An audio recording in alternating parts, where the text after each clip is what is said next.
এরা এত দুঃসাহস কিভাবে দেখালো যে বাংলাদেশে কোরআনের আয়াত এরা পরিবর্তন করে ফেলবে? হ্যাঁ, নিশ্চয়ই তাদের পিছনের কোনো শক্তি তাদেরকে উস্কানি দিচ্ছে। কেন এই মুহূর্তে উস্কানিটা কেন? এই সরকারের তো এটা এজেন্ডা হওয়ার কথা না, আরও বহু গুরুত্বপূর্ণ বিষয় রয়ে গেছে। ওগুলা বাদ দিয়ে ওগুলা নিয়ে কোনো কুল কিনারা নাই, হঠাৎ করে এটা সামনে নিয়ে আসা কেন? এর মূল কারণ, স্বাধীন বাংলাদেশে 54 বৎসরে মানুষ যা আশা করেছিল পেয়েছে তার উল্টাটা। এ টু জেড আমরা এই কমিশনই মানি না। কিসের ওদের আবার রিপোর্ট? কমিশন থাকলে রিপোর্ট হবে। যদি এই সংক্রান্ত নারীদের অধিকারের কোনো জায়গা যদি ক্ষুণ্ণ হয়ে থাকে, সেইটাকে যদি আবার সামনে আনতে হয়, তাহলে অবশ্যই এ দেশের বেশিরভাগ মানুষের ইমান, আকিদা, তাহজিব, তামুদ্দুনের উপরে যারা বিশ্বাস রাখেন তাদেরকে বাদ দিয়ে নয়, তাদেরকে প্রাধান্য দিয়েই কমিশন গঠন করতে হবে। সামনে গুরুত্বপূর্ণ আলোচনা পেশ করছেন বাংলাদেশ জামাত ইসলামীর সংগ্রামী আমির ডাক্তার মোহাম্মদ শফিকুর রহমান।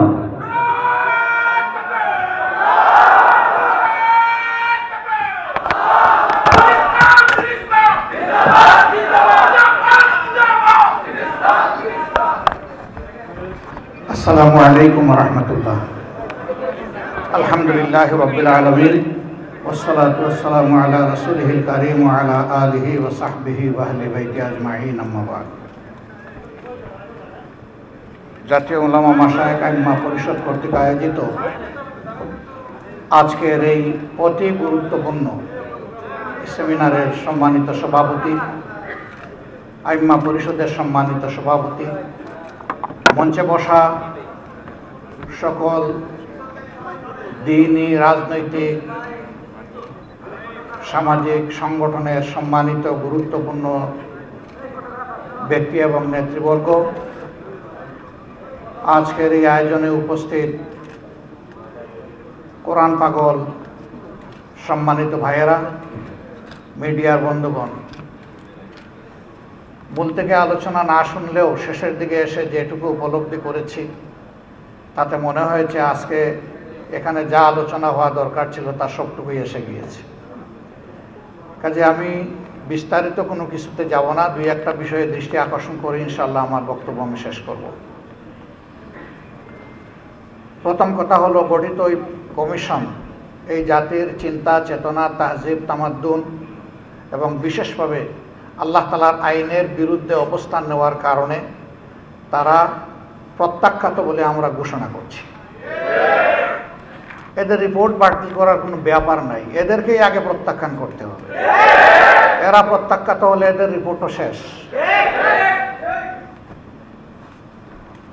2 নম্বর, আমাদেরকে একটু ভাবতে হবে আমাদেরকে কোন দিকে নিয়ে যাওয়ার জন্য জোর করে চেষ্টা করা হচ্ছে।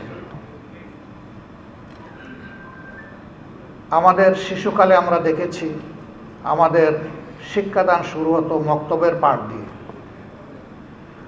সকালবেলা মক্তবে যেতাম, ওখান থেকে আসার পরে গোসল করে মা কাপড় পরিয়ে বই হাতে ধরিয়ে স্কুলে পাঠিয়ে দিতেন। এখন খুবই পরিকল্পিতভাবে সবাই মক্তবের এই ধারাকে শেষ করে দেওয়া হয়েছে। বাচ্চা ঘুমাচ্ছে, তাকে কাঁধে ফেলে মা স্কুলের দিকে রওনা করেছেন, ওই মক্তবে যাওয়ার ওই সময় এটাই কেড়ে নেওয়া হয়েছে।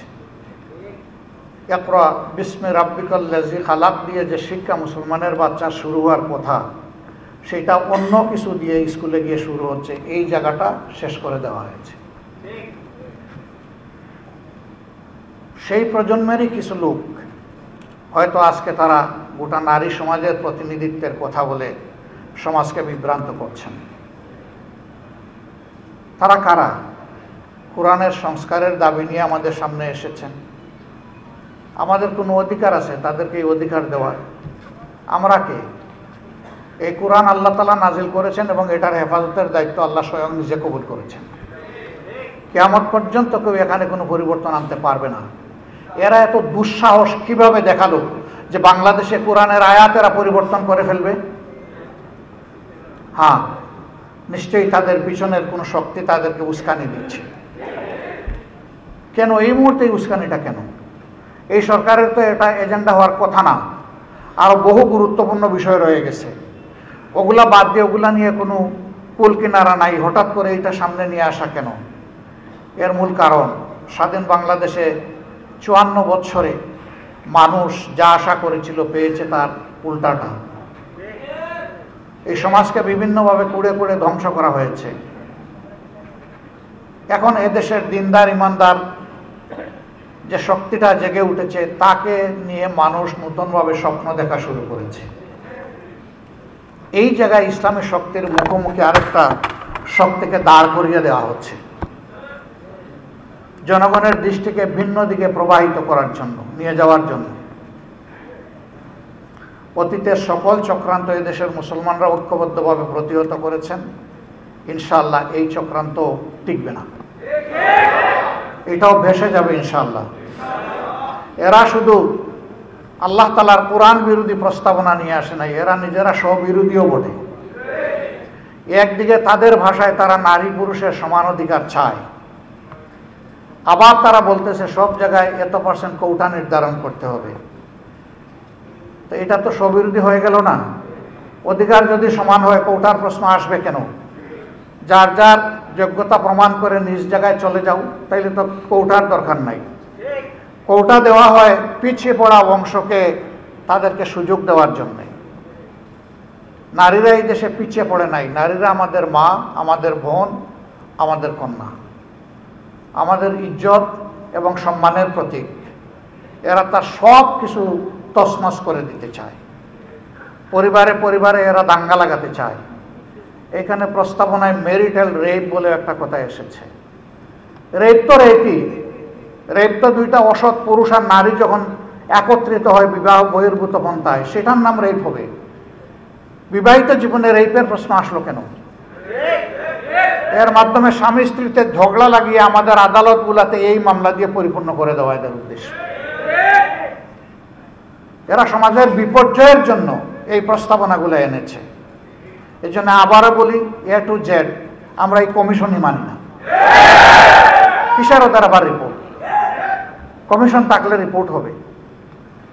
যদি এই সংক্রান্ত নারীদের অধিকারের কোনো জায়গা যদি ক্ষুণ্ণ হয়ে থাকে, সেটাকে যদি আবার সামনে আনতে হয়, তাহলে অবশ্যই এদেশের বেশিরভাগ মানুষের ঈমান, আকীদা, তাহজিব, তামাদ্দুনের উপরে যারা বিশ্বাস রাখেন তাদেরকে বাদ দিয়ে নয়, তাদেরকে প্রাধান্য দিয়েই কমিশন গঠন করতে হবে।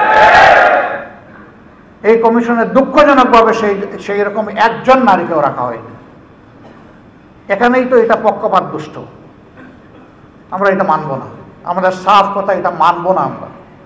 এর জন্য কোনো আন্দোলনেও আমরা যেতে চাই না, কিন্তু যদি আমাদেরকে বাধ্য করা হয় অবশ্যই আমরা আন্দোলনে যাব। সম্মানিত ভাইয়েরা, যেহেতু নামাজের সময় হয়ে গেছে, আরও গুরুত্বপূর্ণ ব্যক্তিরা রয়েছেন, তারা কথা বলবেন। এই জন্য আমি আমার দলের পক্ষ থেকে আজকের এই আয়োজনের প্রতি পূর্ণ সংহতি প্রকাশ করার জন্য এখানে এসেছি। ইনশাআল্লাহ আমরা হাতে হাত ধরে দিন এবং সমাজের সকল কল্যাণকর কাজ একসাথে করব ইনশাআল্লাহ। এবং আমরা বার্তা দেব যে আমাদেরকে ভাগ ভাগ টুকরা টুকরা করে তোমরা আমাদের মাথায় আর কাঁঠাল ভেঙে খেতে পারবে। আল্লাহ তাআলা আমাদেরকে তৌফিক দান করুন।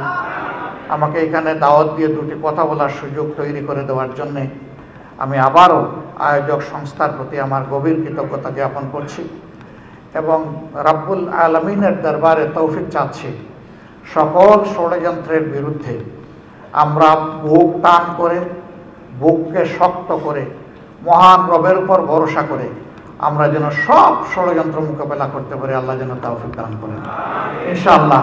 আগামীর বাংলাদেশ হবে ইনসাফের বাংলাদেশ, যার উত্থান ঠেকানোর জন্য আজকে এই সুর দেওয়া হচ্ছে সেই কোরআনের বাংলাদেশ। সবাইকে ধন্যবাদ। আসসালামু আলাইকুম ওয়া রাহমাতুল্লাহ।